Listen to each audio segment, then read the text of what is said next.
सो इस प्रकार जिहड़ियां कर्म भूमि है जां सुमेर पर्वत है जां ध्रुव है जां उहनूं उपदेश करन वाला ये चीज़ मिट जाती है। ये किस तरह मिटदी है? जिवें आपां श्री मुख वाक विच सुणदे हां, अलंकार मिल थैली होई है तां ते कनक वखानी। ये जिवें सोने दे गहणे वक्खो वक्खरे नज़र आउंदे ने जदों गाहक नूं दिखाउंदा है, ये देखो कितना अच्छा कड़ा है, ये छांप है, ये फलानी चीज है, 50 तरह के गहने दिखाते। उत्थे वखरेवा है, गाहक लई वखरेवा है, पर सुनियारे लई ते वो सोना ही है। सुनियारे की निगाह सोने विच है, गाहक की निगाह वखरेवें विच है। इसे तरह ही जिहड़ा ये जीव है संसार के अंदर गाहक की तरह वखरेवें विच ही फिरदा है। ये पवन है, ये पानी है, बसंतर कान महेश है। पर जदों ये जीव गाहक रूपी जीव जदों खुद ही उस अवस्था में चलिया जाता, तू तू करता तू हुआ मुझ में रहा ना हूं, तां उत्थे जाके इनू भी नजर आउंदा कि पवन भी तू है, पानी भी तू है, बैसंतर भी तू है, सारा कुछ तू आप ही बनया होया। वास्तव दे विच फिर इहनूं एक जोत जदों नजर आउण लग जाती है तो बाकी दीयां चीज़ां सारियां झूठियां प्रतीत होण लग जांदियां ने। बाकी दीयां चीज़ां विच निगाह इउं नहीं पैंदी। जिवें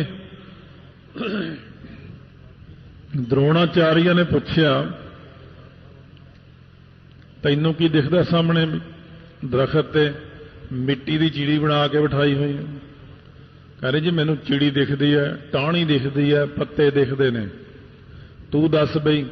कहना जी मैनूं तां चिड़ी दिखदी। हुण अर्जुन नूं पुछदे तैनूं की दिखदा? कहना मैनूं तां सिर्फ चिड़ी की अख दिखदी, क्यों जिथे मैं निशाना लाउणा। इसे तरह ही ज्ञान खंड विच जाके तैनूं की दिखदा? मैनूं तां ब्रह्म ही दिखदा। कहंदे ये तां कुत्ता खड़ा नहीं ब्रह्म है, ये तां पंछी है, कहंदे नहीं ब्रह्म है, ये तो दरख्त है, कहने नहीं ब्रह्म है, ये तो पवन पानी वैसंतर है, ये तो कहने ब्रह्म है। क्यों? फिर वो मिट्टी नूं देखना छड़ दिंदे ने। मिट्टी जिहड़ी है ना शरीरां दी, पंजां तत्तां दी मिट्टी दे खिडौणे, ये दरख्त, ये पंछी, ये पशु, ये बंदे, ये मिट्टी नूं छड्ड के अंदरली जोत नूं देखना जदों शुरू कर दिंदे ने। ब्रह्मा विष्णु महेश विच अपनी जोत जदों देखदे परमात्मा दी, तां उन्हां दे आकार इन्हां दी निगाह विचों मिट जांदे ने। इहनूं कहंदे ने ज्ञान खंड। हले तां इस तों भी उत्ते आउणा, जदों आपां ज्ञान प्रचंड विच जाना, वो उत्थे कुछ होर ही अवस्था आ जानी है। ये तां हले शुरू दी दिव्य दृष्टि खुली है, जदों उदों दी गल है। इहदे विच अंतरीव भाव विच थोड़ा जिहा होर डूंगा ज्ञान च आ गया आपां। वास्तव च सारियां चीज़ां मनोकल्पति हन, असल विच तां ब्रह्म ही ब्रह्म है सारे। वाहिगुरू तू ही सारे रूप धारण किए हुए ने। केते देव, किन्ने देवते ने, दानव, दनज दी पुत्री तो पैदा होए 45 पद्म दैंत ही नहीं, कितने ही दैंत हन। 45 पद्म तो तां किते ज्यादा दैंत हन। मुन केते 9 मुनि ही नहीं। वैसे तो गुरबाणी अंदर महाराज ने 9 मुनि जान ये कथन किए ने, 6 जति 9 नाथ, पर महाराज कहने इन्ने ही नहीं, ये 9 मुनियां तो किते अगे ज्यादा मुनि हन। मुनियां का कोई अंत नहीं है। केते रतन समुंद, किते 14 रतन ने समुद्र विच। समुद्र च तां रत्नां का कोई अंत ही नहीं है। इन्ने प्रकार के रतन ने, उन्हां रत्नां का भी कोई अंत नहीं है। कौम रतन भी हुंदे ने, पंथ रतन भी हुंदे ने, तो रतन तो कई बन जाते हैं। तो रतन जिहड़े ने मत विच रतन जवाहर माणक, जे एक गुर की सिख सुनी। ते साध संगत रूपी समुद्र विच नाम जपण वाले जिहड़े अवस्था के मालक, वो भी रतन बन जाते हैं। असली रतन वो हन जिहड़े चमकते ने। ध्रुव, प्रहलाद, नामदेव, कबीर, फरीद, 15 भगत जिहड़े ने जां होर भी नाम जपण वाले, वो रत्नां दी न्याई ने। रतन समुद्र विच कितने ही रतन हन, पर किसी नूं उन्हां दा ज्ञान ही नहीं हुंदा। ਹੁਣ दो प्रकार की दुनिया है। इस तरह दुनिया दो प्रकार की, जिवें दुध है, दुध नूं पी लो पर दुध विचों भावें फिर मक्खण कढ़ लो। हुण आपां कोई समुंदर विचों रतन नहीं कढ़े, मनोकल्पित गल है, बिल्कुल सही। साइंस का युग है, मनण नूं तैयार नहीं। पर दुध विचों मक्खण किवें निकल आया? वो दुध विच तां मक्खण, हुण कई बंदे कहने सानू तो समुंदर विच दिखदा ही कुछ नहीं, असीं तां जहाज़ां दी बड़ी सैर कीती है। इउं तां दुध दे विच भी भावें दुध दा समुंदर भर के जहाज़ लैके घुम्मी जाओ, सारा समुंदर घुम के दुध दा आके कहो मैनूं तां किते मक्खण दिखिया नहीं, उत्थे मैनूं किते पनीर नहीं दिखिया, मैनूं किते दही नहीं दिखिया। वो तां कढ़िया जांदा रिड़क के। महाराज कहंदे इसे तरह समुंदर विचों 14 रतन ही नहीं, जिन्ने मर्जी रतन प्राप्त कर लो। ये जे रतन ने जां समुंदर है, ये भी तू आप ही है। ये सारे भुलेखे ही पा दिते जीव नूं कि उहदे विचों इन्नियां चीज़ां निकलियां, उहदे विचों इन्नियां चीज़ां निकलियां ने। असल विच ते साडे अंदर ही समुंदर है। साडे अंदर जिहड़ी आत्मा है यही समुंदर है। इसे नूं रिड़क के इहदे विचों ही आपां ने रतन कढ लैणे ने। गुर सागर रत्नी भरपूरे, अमृत संत चुगै नहीं दूरे। गुरु ग्रंथ साहिब की बाणी नूं जिहड़ा पढ़ना ना प्यार नाल, सहज बिलोभ हो जैसे तत् ना जाई। जिहड़ा बाणी नूं पढ़ना ना मत विच रतन जवाहर माणक जे कि गुर की सिख सुनी। केतियां खाणी केतियां बाणी, किन्नियां ही तां खाणियां, केवल 4 खाणियां नहीं हैगियां। अंड जेरज सित जोत भुज, फिर दिव्योपात खाणी जिहड़ी पंजवीं अपने विच नहीं आउंदी, ये जिहड़ी देवतियां दी खाणी है दिव्योपात, दिव्य दृष्टि वाले नजर आउंदी है। फिर खाणी है, खाणियां तां आ भी ने, आ कोले दी खाण है, सोने दी खाण है, ये अबरक दी खाण है, ये फलानी खाण है, ये तो धातां दीयां खाणां भी ने। ते केतियां बाणी, बाणियां भी किन्ने, वेद बाणी है, ये फलानी बाणी है, ये बाणी है, धुरकी बाणी है, इसी प्रकार बाणियां ने। फिर बैखरी बाणी जुबान नाल बोलदे, मध्यमा जिहड़ी अपने कंठ विच बोलदे आ। फिर पसंती है हिरदे विच, जिथे हिरदे विच आवाज़ अखर दी भी आउंदी, वाहिगुरू मंत्र दी, ते धुनी भी आउंदी है, दोनों गल्लां आउंदियां। फिर पराबाणी है धुनी विच, पराबाणी संकल्प मात्र ही चलदी है। फिर रोमां दी बाणी है, रोम रोम विच सिमरन हुंदा। फिर तांत्रिक बाणी जिहड़ी तत्तां विचों आउंदी है, जिवें अग्नि, जिहड़ी अग्नि है भड़ भड़ करदी है, पानी कल कल करदा है, ये तांत्रिक बाणी हुंदी है। एक प्राकृतिक बाणी हुंदी है। सो प्राकृतिक बाणी जिहड़ी जिवें आकाश बाणी हो गई किसे नूं, आकाश विचों। सो इसे प्रकार जिवें इहदे विच आउंदी है, जिवें वेद बाणी है। सो वेद बाणी विच भी 3 प्रकार दीयां बाणियां अगे बन जांदियां ने। ਜਿਹੜੀਆਂ ਤਾਮਸੀ ਚੀਜ਼ਾਂ ਦਾ ਕਥਨ ਕਰਦੀਆਂ ਨੇ ਉਹਨੂੰ ਤਮੋ ਬਾਣੀ ਕਹਿੰਦੇ ਨੇ। ਤਾਮਸੀ ਚੀਜ਼ਾਂ ਦਾ ਕਥਨ ਕਰਨਾ, ਜਿਵੇਂ ਗਊ ਦਾ ਜੱਗ ਕਰਨਾ, ਉਹਦਾ ਮਿਹਦਾ ਕੱਢ ਕੇ ਗੋਮੇਧ ਜੱਗ, ਉਹ ਤਾਮਸੀ ਚੀਜ਼ਾਂ ਦਾ ਕਥਨ ਕਰਦੀਆਂ ਨੇ। ਇਸੇ ਪ੍ਰਕਾਰ ਜਿਹੜਾ ਕਰਮ ਕਾਂਡ ਦਾ ਕਥਨ ਕਰਦੀ ਵੇਦ ਬਾਣੀ, ਉਹਨੂੰ ਰਾਜਸੀ ਬਾਣੀ ਕਹਿੰਦੇ ਨੇ। ਜਿਹੜੀ ਉਪਾਸ਼ਨਾ ਜਾਂ ਗਿਆਨ ਦਾ ਕਥਨ ਕਰਦੀ ਆ, ਉਹਨੂੰ ਸ਼ਾਂਤ ਕੀ ਬਾਣੀ ਕਹਿੰਦੇ ਨੇ। इसे प्रकार ही एक आम बाणी आउंदी है जिहड़ी चारे पासे फैलदी, जिवें बंब आदक चल जांदा, तोप चल जांदी है। ये जिहड़ी आसे पासे बाणी है, ये भी आवाज़ है, इहनूं भी बाणी कहंदे ने। इस प्रकार कई प्रकार दी बाणियां गिणियां। महाराज कहंदे इक्को बाणी नहीं, केतियां खाणी केतियां बाणी, केते पात नरिंद। पात हुंदे ने तखत, तखत दा नरिंद मालक कौन, किन्ने राजे बैठे तख्तां दे उत्ते। कीतियां सुरती, किन्ने सुरतियां जोड़न वाले, सुरतियां पढ़न वाले, सुरतियां लाउण वाले। सेवक केते, किन्ने क सेवक भाव नूं रखण वाले ने। नानक अंत ना, महाराज कहने अंत ही नहीं आउंदा। ज्ञान खंड विच जाके ब्रह्म दी सृष्टि दा अंत नहीं आउंदा। अंत महाराज कहने उसे दा ही अंत हो जाता जिहड़ा इहदा अंत पाउण नूं तुरदा, क्योंकि बुढ़ा हो जाता, मर जाता, फिर जन्म ले लैंदा, फिर चल पैंदा, फिर मर जाता। जिहड़ा बंदा अंत पाउण तुरिया ਉਹ ਆਪ ਹੀ ਅੰਤ ਹੋ ਗਿਆ ਉਹਦਾ। ਪਰ ਉਹ ਬ੍ਰਹਮ ਦਾ ਅੰਤ ਨਹੀਂ, ਬ੍ਰਹਮ ਗਿਆਨੀ ਦਾ ਅੰਤ ਨਹੀਂ, ਗਿਆਨ ਖੰਡੀਆਂ ਦਾ ਅੰਤ ਨਹੀਂ। ਗਿਆਨ ਖੰਡ ਦਾ ਮਤਲਬ ਜਦੋਂ ਬ੍ਰਹਮ ਗਿਆਨ ਵਿੱਚ ਚਲਿਆ ਜਾਂਦਾ ਜੀਵ, ਉਹਨੂੰ ਆ ਜਿਹੜੀਆਂ ਚੀਜ਼ਾਂ ਨਜ਼ਰ ਆਉਂਦੀਆਂ ਨੇ ਇਹਨਾਂ ਦਾ ਕੋਈ ਅੰਤ ਨਹੀਂ। ਕਿਸੇ ਜੀਵ ਨੇ ਬ੍ਰਹਮ ਗਿਆਨੀ ਦਾ ਕੀ ਅੰਤ ਪਾਉਣਾ? ਮੰਨੇ ਕੀ ਗਤ ਕਹੀ ਨਾ ਜਾਏ, ਜੇ ਕੋ ਕਹੇ ਪਿੱਛੇ ਪਛਤਾਏ। ਇਸ ਕਰਕੇ ਕਿਸੇ ਦਾ ਬ੍ਰਹਮ ਦਾ ਜਿਹੜਾ ਅੰਤ ਹੈ ਕਿਸੇ ਥਾਂ ਤੇ ਕੋਈ ਅੰਤ ਨਹੀਂ, ਪਰ ਉਸੇ ਦਾ ਹੀ ਅੰਤ ਹੋ ਜਾਂਦਾ ਜਿਹੜਾ ਉਹਦਾ ਅੰਤ ਪਾਉਣ ਦਾ ਯਤਨ ਕਰਦਾ। ਆਸ ਕਰਕੇ ਮਹਾਰਾਜ ਆਪਾਂ ਨੂੰ ਕਹਿੰਦੇ ਤੁਸੀਂ ਅੰਤ ਪਾਉਣ ਦਾ ਯਤਨ ਨਾ ਕਰੋ, ਅੰਤ ਨਾ ਪਾਓ, ਆਨੰਦ ਲਓ। ਮੱਛੀ ਸਮੁੰਦਰ ਦਾ ਆਨੰਦ ਲੈਂਦੀ ਹੈ, ਤਰ ਕੇ ਅੰਤ ਨਹੀਂ ਪਾਉਂਦੀ। ਪੰਛੀ ਆਕਾਸ਼ ਦਾ ਆਨੰਦ ਲੈਂਦਾ ਉੱਡ ਕੇ, ਪਰ ਉਹਦਾ ਅੰਤ ਨਹੀਂ ਪਾ ਸਕਦਾ। ਇਸੇ ਪ੍ਰਕਾਰ ਸਤਿਗੁਰੂ ਮਹਾਰਾਜ ਕਹਿੰਦੇ ਤੁਸੀਂ ਅੰਤ ਪਾਉਣ ਦਾ ਯਤਨ ਨਾ ਕਰੋ, ਆਨੰਦ ਲੈਣ ਦਾ ਯਤਨ ਕਰੋ। ਵਾਹਿਗੁਰੂ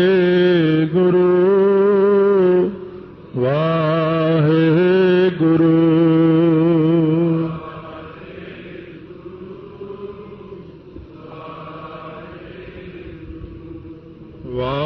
ਵਾਹਿਗੁਰੂ ਵਾਹਿਗੁਰੂ।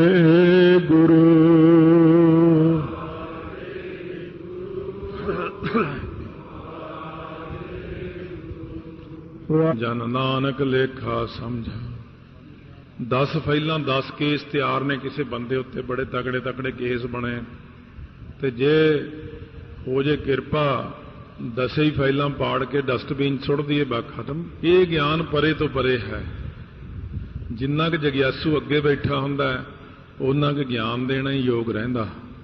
ਗਿਆਨ ਤਾਂ ਬਹੁਤ ਹਾਈ ਕਲਾਸ ਵੀ ਹੈ ਇਹਦੇ ਵਿੱਚ, ਪਰ ਇੰਨਾ ਫਿਰ ਸਾਰਿਆਂ ਦੇ ਦਿਮਾਗ ਉਹਨੂੰ ਕੈਚ ਨਾ ਕਰਨ ਕਰਕੇ ਉਹ ਫੇਲ ਹੋਣ ਲੱਗ ਜਾਂਦੇ ਨੇ। ਫੇਲ ਹੁੰਦਿਆਂ ਫਿਰ ਉਹ ਇਹ ਕਹਿਣ ਲੱਗ ਜਾਂਦੇ ਨੇ ਵੀ ਇਹ ਤਾਂ ਅਰਥ ਠੀਕ ਨਹੀਂ ਹੈਗੇ, ਇਹ ਤਾਂ ਸਾਨੂੰ ਸਮਝ ਨਹੀਂ ਲੱਗਦੇ, ਇਹ ਤਾਂ ਅਰਥ ਅਸੀਂ ਕਿਤੇ ਪੜ੍ਹੇ ਹੀ ਨਹੀਂ ਹੈਗੇ, ਇਹ ਤਾਂ ਅਰਥ ਹੀ ਗਲਤ ਹੋ ਰਹੇ ਨੇ। ਫਿਰ ਇਸ ਕਰਕੇ ਮੈਂ ਉਹ ਥੋੜ੍ਹੇ ਜਿਹੇ ਘਟਾ ਤੇ ਮੈਂ ਕਿਹਾ ਵੀ ਇਹ ਐਵੇਂ ਕਾਹਨੂੰ ਮਿਸ਼ਰੀ ਖਵਾਈ ਜਾਣੀ ਹੈ, ਜਿੰਨੀ ਕੁ ਲੋੜ ਹੈ ਉਨੀ ਕੀ ਚੀਜ਼ ਦਿਓ, ਜ਼ਿਆਦਾ ਨਾ ਦਿਓ। ਤੇ ਜ਼ਿਆਦਾ ਚੀਜ਼ ਦੇਣ ਲੱਗ ਜੀ ਨਾ, ਅਸਲ 'ਚ ਵਿਦਿਆਰਥੀ ਉਹਨੇ ਮੂਹਰੇ ਕਾਮਯਾਬ ਨਾ ਬੈਠੇ ਹੋਣ, ਫਿਰ ਉਹਨਾਂ ਨੂੰ ਵੱਡਾ ਉਪਦੇਸ਼ ਨਹੀਂ ਕਰਨਾ ਚਾਹੀਦਾ।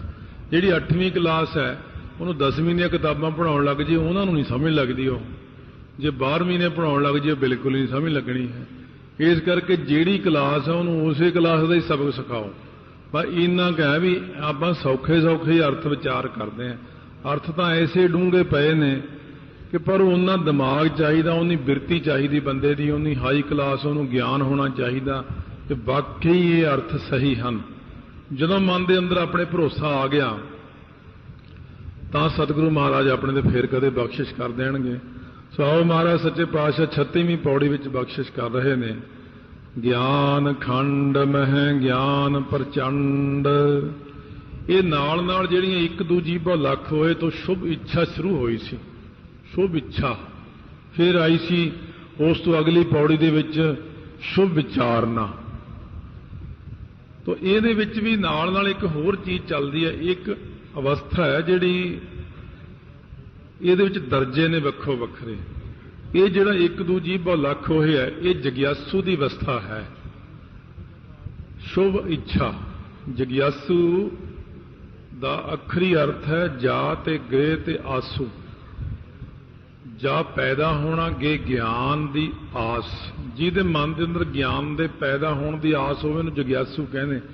ਇਹ ਜਗਿਆਸੂ ਜਿਹੜਾ ਸ਼ੁਭ ਇੱਛਾ ਵਾਲਾ ਕਹਿੰਦਾ ਇੱਕ ਜੀਭਾਂ ਤੋਂ ਲੱਖਾਂ ਹੋ ਜਾਣ, ਲੱਖਾਂ ਤੋਂ ਫਿਰ ਲੱਖਾਂ ਹੋ ਜਾਣ। ਇਸੇ ਪ੍ਰਕਾਰ ਇਹਦੇ ਵਿੱਚ ਜਾ ਕੇ ਅੱਗੇ ਫਿਰ ਸਤਸੰਗੀ ਪੁਰਸ਼ ਦੀ ਅਵਸਥਾ ਆਉਂਦੀ ਹੈ। ਸਤਸੰਗੀ ਪੁਰਸ਼ ਦੀ ਅਵਸਥਾ ਜਿਹੜੀ ਹੈ ਰਾਤੀ ਰੁੱਤੀ ਥਿੱਤੀ ਵਾਰ ਪਵਨ ਪਾਣੀ ਅਗਨੀ ਪਾਤਾਲ। ਇਸੇ ਤਰ੍ਹਾਂ ਹੀ ਇਹ ਸ਼ੁਭ ਵਿਚਾਰਨਾ, ਫਿਰ ਇਹਦੇ ਵਿੱਚ ਸ਼ੁਭ ਇੱਛਾ, ਸ਼ੁਭ ਵਿਚਾਰਨਾ, ਸਤਵਾ ਪਤ, ਇਹ ਤੀਸਰੀ ਅਵਸਥਾ ਹੈ। ਇਹਦੇ 'ਚ ਜਿਹੜਾ ਧਰਮ ਖੰਡ ਕਾ ਇਹੋ ਧਰਮ ਗਿਆਨ ਖੰਡ ਕਾ ਆਖੋ ਕਰਮ ਆਪਾਂ ਪੜ੍ਹ ਆਏ ਆ। ਕੇਤੇ ਪਵਨ ਪਾਣੀ ਵੈਸੰਤਰ ਕੇਤੇ ਕਾਨ ਮਹੇਸ਼। ਇੱਕ ਤਾਂ ਇੱਕ ਤਰ੍ਹਾਂ ਦੀ ਦਿਵ ਦ੍ਰਿਸ਼ਟੀ ਖੁੱਲੀ ਹੈ। ਮਤਲਬ ਕਹਿਣ ਦਾ ਪਹਿਲਾਂ ਸ਼ੁਰੂ ਦੇ ਵਿੱਚ ਗੁਰੂ ਨਾਨਕ ਸਾਹਿਬ ਕਹਿੰਦੇ ਜੇ ਸ਼ੁਰੂ 'ਚ ਅਵਸਥਾ ਬਣਦੀ ਹੈ ਤਾਂ ਆਹ ਸਾਰੇ ਨਜ਼ਰ ਆਉਂਦੇ ਨੇ। ਪਹਿਲਾਂ ਡਾਇਰੈਕਟ ਪਰਮੇਸ਼ਰ ਨਜ਼ਰ ਨਹੀਂ ਆਉਂਦੇ, ਪਹਿਲਾਂ ਤਾਂ ਕੁਝ ਹੋਰ ਹੀ ਦਿਖਣ ਲੱਗ ਪੈਂਦਾ। ਇਹ ਜਿਹੜੀ ਅਵਸਥਾ ਹੈ ਇਹ ਸਤਸੰਗੀ ਪੁਰਸ਼ਾਂ ਦੀ ਅਵਸਥਾ ਬਣਦੀ ਸੰਗਤ ਵਿੱਚ ਆ ਕੇ। ਹੁਣ ਸਤਿਗੁਰੂ ਮਹਾਰਾਜ ਜੀ ਸੇਵਕ ਦਾ ਦਰਜਾ ਦੱਸਦੇ ਨੇ। ਤਨੂ ਮਾਨਸਾ, ਜਿੱਥੇ ਜਾ ਕੇ ਮਨ ਦੀਆਂ ਸਾਰੀਆਂ ਵਾਸ਼ਨਾਵਾਂ ਮਿਟ ਜਾਂਦੀਆਂ ਨੇ। ਇਹ ਕਥਾ ਦੇ ਸ਼ੁਰੂ ਵਿੱਚ ਸਾਰੀਆਂ ਆਪਾਂ ਸੁਣਾ ਚੁੱਕੇ ਹਾਂ। ਸ਼ੁਭ ਇੱਛਾ, ਸ਼ੁਭ ਵਿਚਾਰਨਾ, ਤਨੂ ਮਾਨਸਾ, ਫਿਰ ਸਤਵਾ ਪਦ, ਚੌਥੀ ਅਵਸਥਾ ਹੈ। ਇਸ ਤਰ੍ਹਾਂ ਹੁਣ ਸੇਵਕ ਦਾ ਦਰਜਾ ਜਿਹੜਾ ਹੈ ਉਹ ਕਥਨ ਕਰਦੇ ਨੇ। ਗਿਆਨ ਖੰਡ ਮਹਿ ਗਿਆਨ ਪ੍ਰਚੰਡ।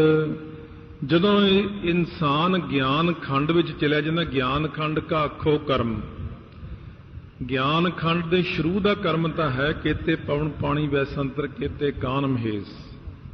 ਪਰ ਜਦੋਂ ਗਿਆਨ ਖੰਡ ਦਾ ਅੰਤਮ ਚਰਨ ਸ਼ੁਰੂ ਹੁੰਦਾ ਹੈ ਤਾਂ ਉੱਥੇ ਪ੍ਰਚੰਡ ਗਿਆਨ, ਤਿੱਖਾ ਗਿਆਨ, ਬਹੁਲਤਾ ਵਾਲਾ ਗਿਆਨ ਪ੍ਰਗਟ ਹੁੰਦਾ। ਇੰਨਾ ਜ਼ਬਰਦਸਤ ਗਿਆਨ ਹੁੰਦਾ ਹੈ। ਇੱਕ ਗਿਆਨ ਤਾਂ ਉਹ ਹੁੰਦਾ ਹੈ ਵੀ ਕਿਸੇ ਨੂੰ ਆਪਾਂ ਕਹੀਏ ਕਿ ਮੈਨੂੰ ਆਹ ਗੱਲ ਬਾਰੇ ਦੱਸੋ, ਫਲਾਨਾ ਬੰਦਾ ਕਿੱਥੇ ਆ, ਕਿਵੇਂ, ਉਹ ਕਹਿੰਦੇ ਚੰਗਾ ਸਵੇਰੇ ਆਈ।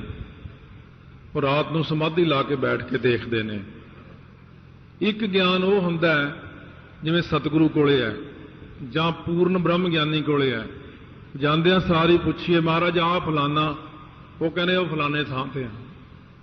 ਜਿਨ੍ਹਾਂ ਨੂੰ ਧਰਤੀ ਅਤੇ ਬ੍ਰਹਿਮੰਡ ਇਉਂ ਨਜ਼ਰ ਆਉਂਦੇ ਨੇ ਜਿਵੇਂ ਆਪਾਂ ਨੂੰ ਹੱਥ ਤੇ ਰੱਖਿਆ ਹੋਇਆ ਕੋਈ ਪਦਾਰਥ ਨਜ਼ਰ ਆ ਜਾਂਦਾ।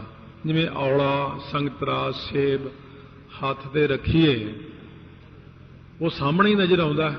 ਇਸ ਤਰ੍ਹਾਂ ਗਿਆਨ ਪ੍ਰਚੰਡ ਵਾਲਿਆਂ ਨੂੰ ਸਾਰੀਆਂ ਚੀਜ਼ਾਂ ਬਿਲਕੁਲ ਸਾਹਮਣੇ ਹੀ ਨਜ਼ਰ ਆ ਰਹੀਆਂ ਹੁੰਦੀਆਂ ਨੇ। ਉਹਨਾਂ ਨੂੰ ਜ਼ਿਆਦਾ ਪੁੱਛਣ ਦੀ ਲੋੜ ਨਹੀਂ ਪੈਂਦੀ। ਪ੍ਰਚੰਡ ਗਿਆਨ ਉਹਨਾਂ ਦੇ ਅੰਦਰ, ਤਿੱਖਾ ਗਿਆਨ ਪ੍ਰਗਟ ਹੋ ਜਾਂਦਾ। ਇੰਨਾ ਵੱਡਾ ਗਿਆਨ ਕਿ ਬ੍ਰਹਮ ਗਿਆਨ ਤੱਕ ਇਹ ਸੇਵਕ ਦਾ ਦਰਜਾ ਹੈ। ਸੇਵਕ ਉੱਥੇ ਤੱਕ ਪਹੁੰਚ ਜਾਂਦਾ ਜਿੱਥੇ ਜਾ ਕੇ ਸਾਰੀਆਂ ਜਿਹੜੀਆਂ ਨੇ 42 ਭਾਵ ਫੁਰਦੇ ਨੇ ਸਤਵਾ ਪਦ ਵਿੱਚ।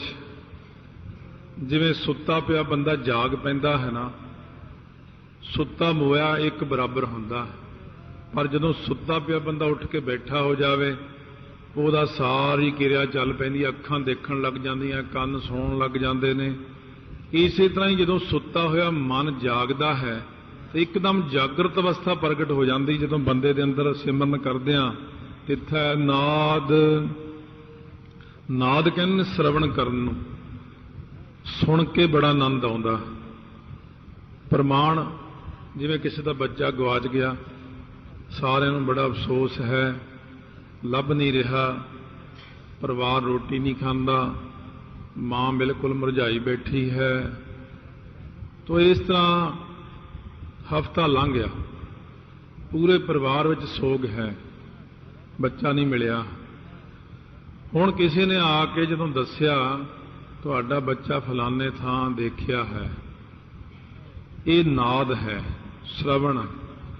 ਜਦੋਂ ਇਹ ਗੱਲ ਕੰਨਾਂ ਵਿੱਚ ਪਈ ਕਿ ਤੁਹਾਡਾ ਬੱਚਾ ਅਸੀਂ ਫਲਾਣੇ ਥਾਂ ਦੇਖਿਆ ਹੈ, ਪਿਓ ਤਾਂ ਸ੍ਰੀ ਹੇਮਕੁੰਟ ਸਾਹਿਬ ਲੰਗਰ 'ਚ ਦੇਖਿਆ, ਤਾਂ ਸਾਰੇ ਪਰਿਵਾਰ ਨੂੰ ਜਿਹੜਾ ਸੁਣ ਕੇ ਆਨੰਦ ਆਇਆ ਉਹਨੂੰ ਨਾਦ ਆਨੰਦ ਕਹਿੰਦੇ ਨੇ।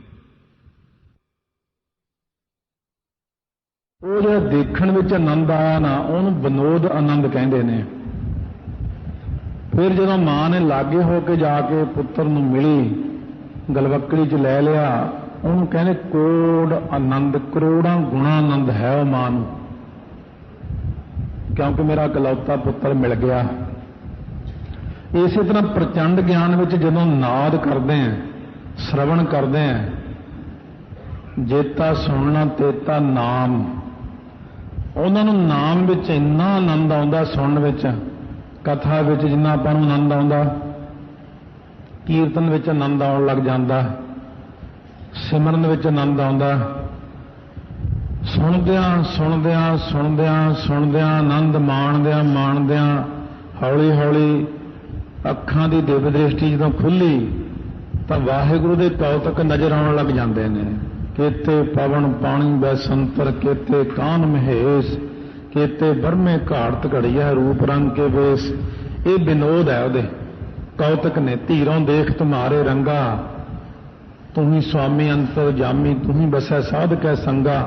ਇਹ ਵਿਨੋਦ ਆਨੰਦ ਹੈ ਜਦੋਂ ਆਪਾਂ ਉਹਦੇ ਕੌਤਕ ਦੇਖਦੇ ਹਾਂ। ਮਹਾਰਾਜ ਕਈਆਂ ਨੂੰ ਐਸੇ ਕੌਤਕ ਬੈਠਿਆਂ ਬੈਠਿਆਂ ਦਿਖਾ ਦਿੰਦੇ ਆ, ਜਿਵੇਂ ਸ੍ਰੀ ਹੇਮਕੁੰਟ ਸਾਹਿਬ। ਸੋ ਕਈ ਪ੍ਰੇਮੀ ਜਾਂਦੇ ਆ, ਰਸਤੇ 'ਚ ਦਰਸ਼ਨ ਹੋਣ ਲੱਗ ਜਾਂਦੇ ਕਈਆਂ ਨੂੰ, ਜੇ ਬਹੁਤਾ ਪਾਠ ਪਹਿਲਾਂ ਕੀਤਾ ਹੋਵੇ ਤਾਂ। ਜਾਂ ਫਿਰ ਹਜੂਰ ਸਾਹਿਬ ਜਦੋਂ ਕਈ ਜਾਂਦੇ ਦਰਸ਼ਨ ਕਰਨ, ਪਹਿਲਾਂ ਸ਼ੁਰੂ 'ਚ ਐ ਕੋਈ ਮਿਲਟਰੀ ਦੇ ਸਿੰਘ ਸੀਗੇ, ਉਹ ਕਹਿੰਦੇ ਚਲੋ ਹਜੂਰ ਸਾਹਿਬ ਚੱਲਦੇ ਆ। ਜਦੋਂ ਮਨਮਾੜ ਤੋਂ ਉਹ ਹਜੂਰ ਸਾਹਿਬ ਵਾਲੇ ਪਾਸੇ ਵਾਲੀ ਗੱਡੀ ਬੈਠੇ ਤਾਂ ਇਉਂ ਇੱਕ ਸਿੰਘ ਜਿਹੜਾ ਬਹੁਤ ਭਜਨੀਕ ਸੀਗਾ, ਮਿਲਟਰੀ ਸੀਗਾ, ਉਹ 10ਵੇਂ ਪਾਤਸ਼ਾਹ ਘੋੜੇ ਤੇ ਗੱਡੀ ਦੇ ਬਰਾਬਰ ਬਰਾਬਰ ਘੋੜਾ ਭਜਾਈ ਜਾਂਦੇ ਆ। ਤਾਂ ਉਹ ਤੋਂ ਰਿਹਾ ਨਾ ਗਿਆ, ਉਹਨੇ ਛਾਲ ਮਾਰਤੀ ਗੱਡੀ 'ਚ। ਕਹਿੰਦਾ ਮਹਾਰਾਜ ਸੱਚੇ ਪਾਤਸ਼ਾਹ, ਕਹਿੰਦਾ ਮਹਾਰਾਜ ਉਹ ਘੋੜੇ ਤੇ ਮੈਂ ਗੱਡੀ ਤੇ ਬੈਠਾ, ਇਹ ਚੰਗੀ ਗੱਲ ਹੈ? ਛਾਲ ਮਾਰਤੀ। ਫਿਰ ਗੱਡੀ ਰੋਕੀ ਇਹਨਾਂ ਨੇ, ਫੌਜੀਆਂ ਨੇ, ਔਰ ਰੋਕ ਕੇ ਦੇਖਿਆ ਇੱਕ ਵੀ ਝਰੀਟ ਨਹੀਂ ਆਈ ਹੈ। ਪਰ ਮਹਾਰਾਜ ਨੇ ਹੀ ਫੜ ਲਿਆ ਸੀ ਉਹਨੂੰ, ਰੱਖ ਲਿਆ। ਮਹਾਰਾਜ ਕਹਿੰਦੇ ਕਮਲਿਆ, ਛਾਲ ਥੋੜੀ ਮਾਰੀ ਦੀ ਗੱਡੀ 'ਚੋਂ, ਇਹ ਤਾਂ ਤੇਰੀ ਅਵਸਥਾ ਹੈ, ਤੇਰੇ ਮਨ ਦੀ ਸ਼ੁੱਧੀ ਹੈ, ਤੇਰੇ ਮਨ ਦੀ ਸ਼ੁੱਧੀ ਕਰਕੇ ਤੈਨੂੰ ਦਰਸ਼ਨ ਹੋਈ ਜਾਂਦੇ ਨੇ। ਸੋ ਇਸ ਕਰਕੇ ਸਤਿਗੁਰੂ ਮਹਾਰਾਜ ਕਹਿੰਦੇ ਇਹਨੂੰ ਵਿਨੋਦ ਕਹਿੰਦੇ ਨੇ, ਜੋ ਦਰਸ਼ਨ ਹੋਣ ਲੱਗ ਜਾਣ, ਕੌਤਕ ਹੋਣ ਲੱਗ ਜਾਣ, ਬੜੀਆਂ ਬੜੀਆਂ ਚੀਜ਼ਾਂ ਦਿਖਣ ਲੱਗ ਜਾਣ। ਆ 35ਵੀਂ ਸਾਰੀ ਪੌੜੀ ਉਹਨਾਂ ਨੂੰ ਨਜ਼ਰ ਆਉਣ ਲੱਗ ਜਾਂਦੀ, ਜਿੰਨੀ ਆਪਾਂ ਕਥਨ ਕੀਤੀ ਸੀ ਨਾ, ਇਹ ਵਿਨੋਦ ਵਿੱਚ ਆ ਜਾਂਦੀ ਸਾਰੀ। ਉਹ ਫਿਰ ਸਾਰਾ ਦਿਨ ਵਿਨੋਦ ਦੇਖ ਕੇ ਹੱਸੀ ਜਾਂਦਾ, ਬੈਠਾ ਹੱਸੀ ਜਾਂਦਾ। ਆਪਾਂ ਕਹਿੰਦੇ ਕਮਲਾ ਹੋ ਗਿਆ ਹੈ, ਉਹ ਰੋਣ ਲੱਗ ਜਾਂਦਾ, ਆਪਾਂ ਕਹਿੰਦੇ ਕਮਲਾ ਹੋ ਗਿਆ ਹੈ। ਰੰਗ ਹੱਸ ਹੈ ਰੰਗ ਰੋਗ ਹੈ, ਚੁੱਪ ਪੀ ਕਰ ਜਾਏ, ਪ੍ਰਵਾਹ ਨਾਹੀ ਕਿਸੈ ਕੇਰੀ, ਬਾਜ ਸੱਚੇ ਨਾਹ।